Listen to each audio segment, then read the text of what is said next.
be injured. Expect hail damage to roof, siding, windows, and vehicles. Expect wind damage to roof, siding, and trees.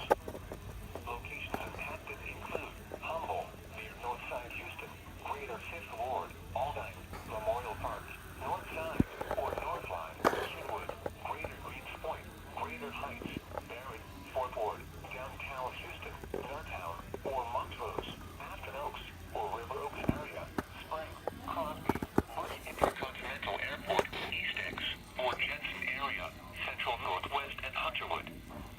For your protection, move to an interior room on the lowest floor of a building.